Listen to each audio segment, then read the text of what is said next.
This time on Books That Changed My Life. The ritual of beginning another book is more or less the same every year. I left nothing on the shelves lining the walls other than the tightly aligned first editions of my books and pictures of the living and dead who are always with me. I took out anything that might muddle inspiration or distract me from this memoir that demands clear space in which to express itself. It was the beginning of a time of solitude and silence. That is because of this book,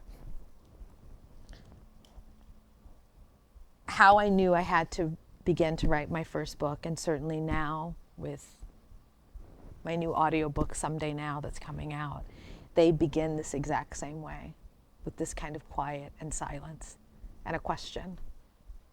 And I think what she's saying is, as a writer, is she's claiming, first of all, I love that she has a ritual for beginning every book. She begins every book on the same day every year, which I thought was like, what? That's a thing? You could do that? And then she has, so she's had, there's certain rituals that encourage her to meet the muse, if you will. She calendars it. She's in contract with her creativity to do that. But that also requires that she kind of clear away whatever came before it, whatever was the work of last year, to make space for what is to come through now. And she needs the quiet and silence to do that. And I remember when I read this, it made me think, oh, maybe that's how I began my process of writing a memoir, is silence is required. And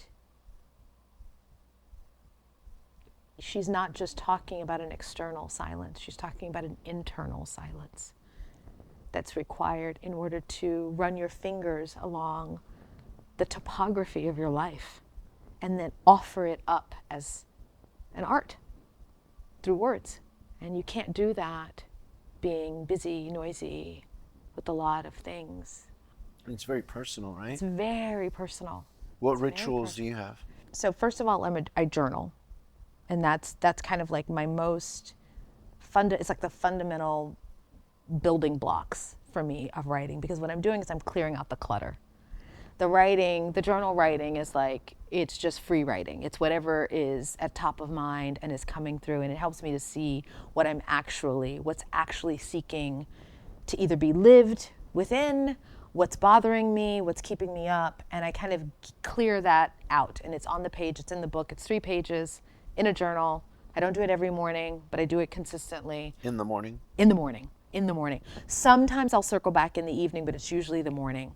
And I love that liminal space between opening my eyes and before I've had the coffee.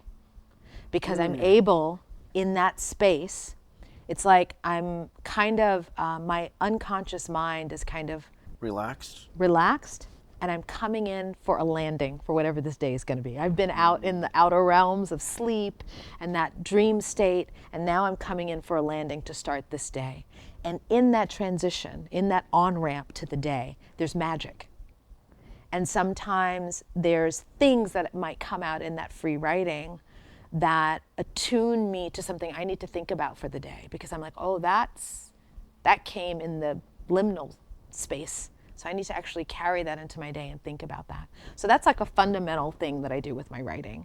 But when I'm in earnest, I'm working on a project, a book, that process often begins with a scene that comes to me so clearly that I'm like, I need to just write this scene down. And I know it will be a part of a larger story. I don't know where it will go yet.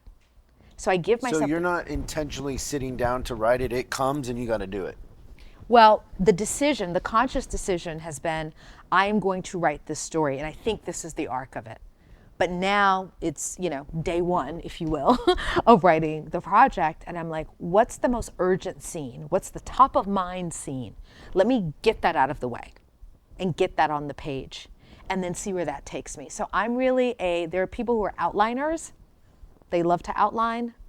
And there are people who are what they call pantsers. I'm sure you've heard that term. Okay. So people who are pantsers are people who kind of fly by the seat. They fly by the seat of their pants. They're just kind of like, okay, we'll see what happens. There's people who are outliners and people who are pantsers. And then there's kind of somewhere in between. Like I like a little outlining when I get to a certain point, after I've done a lot of pantsing around, kind of outline.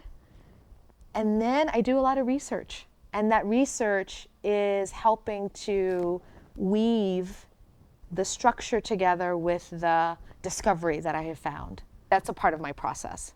And so some days I research, some days I write, some days I outline, and some days I just take long walks and think about the story. And if you're writing memoir, it's often, what is the universal thing in this specific thing? So I had this one specific experience. What about that is germane or relevant to anyone else in the world? So it's my job to find or to ask, to push at what is universal in this core thing. So with my first book and now with my second book, they both had two questions. The first one's, can I carry a love with me after loss, and can I rebuild? And with Someday Now, it is, what can I hold on and let go at the exact same time? And I think most of us are doing that in some form or fashion our entire lives. We're in this dance between holding on and letting go. Mm-hmm. And I kind of go right into that. The first thing that comes to mind for me with that is family. Yes, yes, yes, absolutely. And those are... Like you love them, but there's certain things that you're like, oof. You Really? said that? You said that? Huh? What?